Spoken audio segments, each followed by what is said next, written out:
મિત્રો 2010 ગુજરાત સ્વર્ણિમ જયંતિ આવે છે. આપણા ગુજરાતની અંદર, ગુજરાત જેવા રાજ્યમાં કુપોષણની સ્થિતિ કેવી રીતે પામે? કુપોષણ આપણા રાજ્યમાં કલંક કહેવાય. આપણા રાજ્યની અંદર કોઈ બહેન, કોઈ બાળક એને કુપોષણની સ્થિતિ હોય, એનાથી વધારે કોઈ કલંક બીજું કોઈ હોઈ શકે નહીં.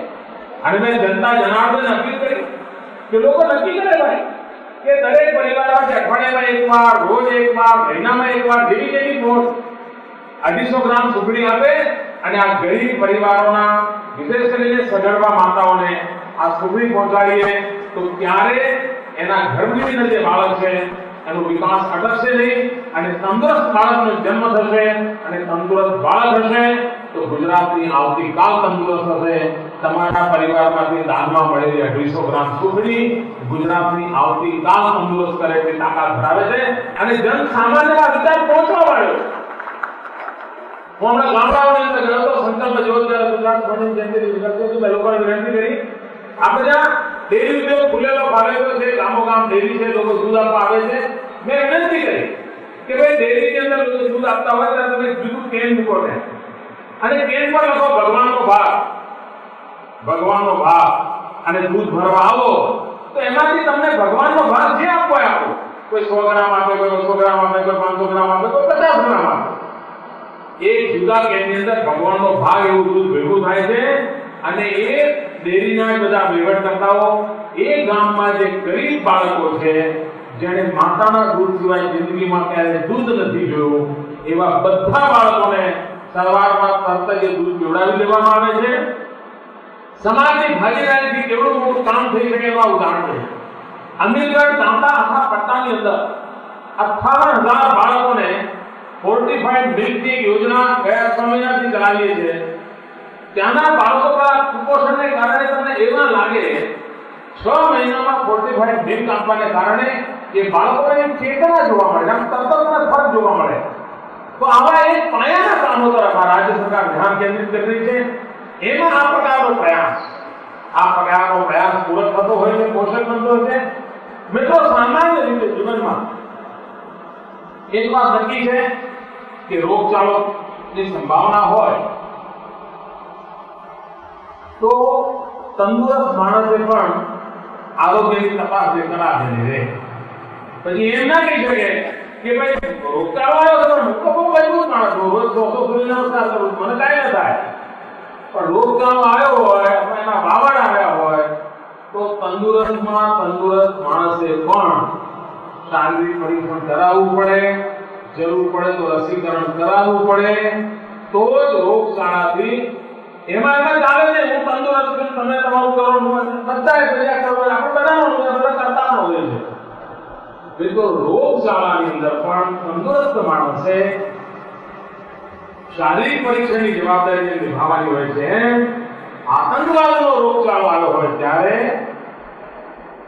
સામાન્ય દેશભક્ત, જાગૃત, પ્રામાણિક નાગરિકે પણ સુરક્ષાની બધી તપાસો કરાવવાની હોય. લીધો કેટલાક લોકો વાંધો પડે કે ભાઈ મને કેમ પેલો ચેક કેમ કર્યો? હું આવડો મોટો નેતા, આટલી બધી સભાઓ ભેજવનારો માણસને પોલીસમાં ઓળખતી નથી. આવું થાય ઘણીવાર. મિત્રો, આપણે વિમાનમાં પ્રવાસ કરતા હોય એરપોર્ટ પર 4-4 વખત ચેકઅપ કરે, આપણે વાંધો નથી હોતો. 2 નાખી ખોલાઈ જોઈએ, કપડા અંદર બહાર બધું જોઈએ. પરંતુ મિત્રો, જાગૃત સમાજ આતંકવાદી લડાઈ સામે એક મહત્વની કડી છે અને તેથી સમાજ જીવનમાં વાતાવરણ બનાવવાની જવાબદારી પણ ઉપાડવી પડશે. જેમ રોગચાળા માટે શારીરિક તપાસ તંદુરસ્ત માણસ માટે પણ જરૂરી હોય છે, એમ આતંકવાદના રોગચાળાના વાવડ ચાલતા હોય ત્યારે સમજુ, પ્રામાણિક, પવિત્ર, દેશભક્ત, સમાજભક્ત નાગરિકોને પણ એ આખી પ્રક્રિયામાંથી પસાર થવાનું હોય છે. ગૌરવે પસાર થવું જોઈએ કે આપણી જાગૃતિ બીજાની જિંદગી બચાવી શકે છે. બધી મોટી સેવા છે. અને મિત્રો, એક વાત નિશ્ચિત છે, આ દેશમાં 2 વર્ગો જોઈ રહ્યો છું. એક વર્ગ એવો છે કે જે વોટ બેંકની ભૂખને કારણે આતંકવાદીઓની પગચંપીમાં પડ્યો છે. બીજો વર્ગ એવો છે કે જેને સામાન્ય માનવીની જિંદગીની ચિંતા છે, એટલે આતંકવાદ સામે લાલ આંખ કરવાનો નિર્ણય કર્યો છે અને હું મિત્રો લાલ આંખ કરવા વાળી દુનિયામાં નિર્દોષોના લોહી લેવાની પ્રક્રિયા બંધ કરવી જોઈએ. હોસ્પિટલમાં નિર્દોષોને મારવાના કારણો થાય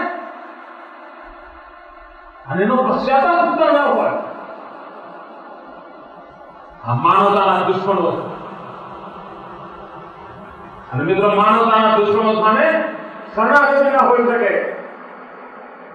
માનવતાના દુશ્મનોને પરાસ્ત કરવાનો રસ્તો એ જ આખરી રસ્તો હોય છે અને એ રસ્તો મને મંજૂર છે.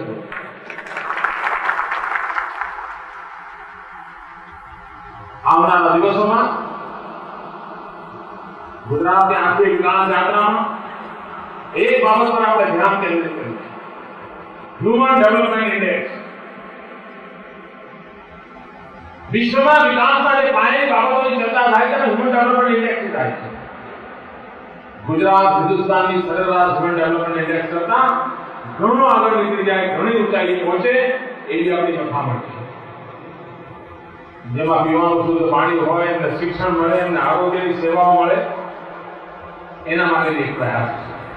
આપણે સેવાઓની ગુણવત્તા સુધારવા માંગીએ છીએ. તમે વિચાર કરો મિત્રો, આજે મને આજે પહેલા મેં કોઈ હું પ્રવાસ માટે મુખ્યમંત્રી તરીકે ગયા તો ગામના લોકો આવેદન કરતો શું આપવા આવે?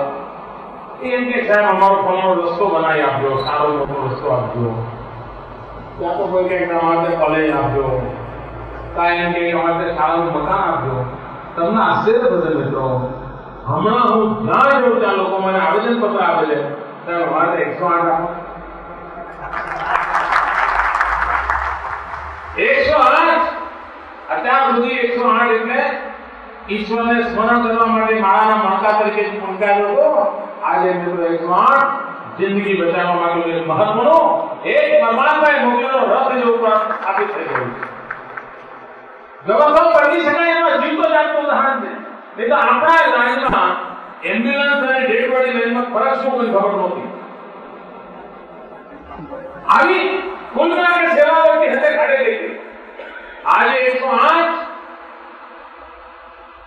મિત્રો આજે લગભગ 20-22 મિનિટે એક જિંદગી બચે છે, પણ ટૂંકા ગાળામાં દર 7 મિનિટે એક જિંદગી બચાવવાની લખાણ છે.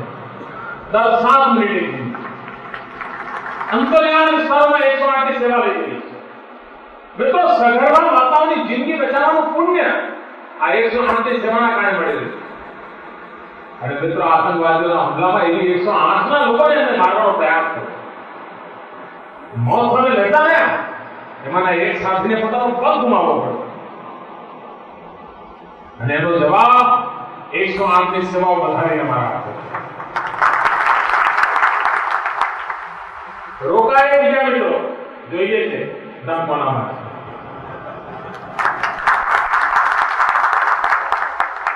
સમાજની સેવા, સમાજનું ભલું, સામાન્ય માનવીનું સુખ, ગરીબનું કલ્યાણ એવા એક પ્રયાસ લઈને આપણે આગળ વધી રહ્યા છીએ. ત્યારે ફરી એકવાર કોર્પોરેશને આ ઇનિશિયેટિવ લીધો, વલ્લભભાઈ અને સૌ મિત્રોએ સહકાર કર્યો, ડોક્ટર મિત્રોએ આટલું મોટું યોગદાન કર્યું, આરોગ્ય જગતના સૌ સેવાભાવી મિત્રો, ચાહે એટેન્ડન્ટ હશે, નર્સિસ હશે, બાકી વ્યવસ્થાપકો હશે, આ બધાને અંતઃકરણપૂર્વક આભાર માનું છું. ખૂબ ખૂબ ધન્યવાદ. જય જય ગરવી ગુજરાત.